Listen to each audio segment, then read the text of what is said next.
નમસ્કાર. આજે હું બનાવું છું રતાળું અને બટાકાનું શાક, જે આપણે અગિયારસમાં વ્રત ઉપવાસમાં ખાઈ શકીએ.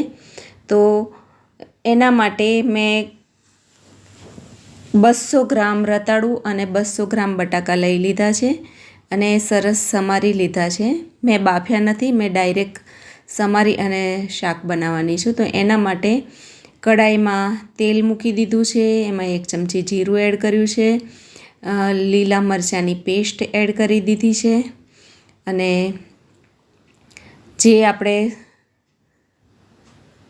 રતાળું અને બટાકા સમારીને રાખ્યા છે એ હવે એડ કરીશું. એના પહેલાં મેં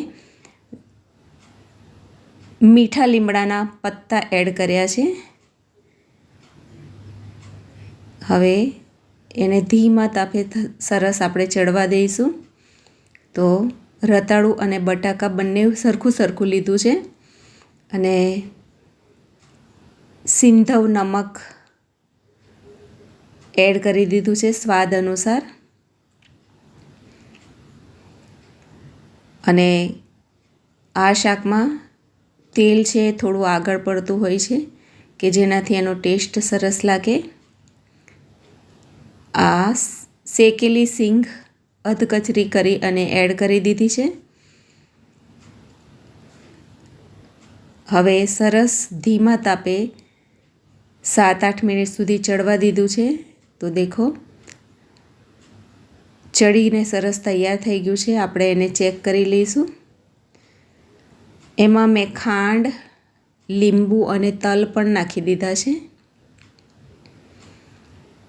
હવે તમે ચાહો તો ગરમ મસાલો અને લાલ મરચું ખાતા હોય તો મરચું પણ એડ કરી શકો છો અને ધાણા પણ એડ કરી શકો છો. એટલે અમુક લોકો ખાતા હોય છે, અમુક લોકો નહીં ખાતા. એ આપણી જે રીતે આપણે ઉપવાસમાં ખાતા હોય એ રીતે આપણે એને એડ કરી શકીએ છીએ. તો આ રીતે ચેક કરી લઈશું તો સરસ પીસ પોચા થઈ ગયા છે, ચડી ગયા છે. તો મિત્રો, તમે મારી ચેનલ પર નવા હોય તો મારી ચેનલને સબસ્ક્રાઈબ કરજો, મારા વિડીયોને લાઈક, શેર અને કોમેન્ટ કરજો. તો આ ઉપવાસમાં ખાવા માટે શાક બની અને સરસ તૈયાર છે. એટલે આમાં ખટાશ અને ગળપણ બંને થોડું આગળ પડતું રાખવાનું છે, એનાથી ટેસ્ટ સરસ આવતો હોય છે.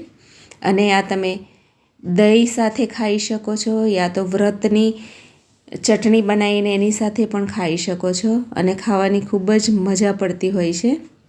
તો મિત્રો, તમે પણ મારી રીતે આ સબ્જી બનાવો અને એન્જોય કરો.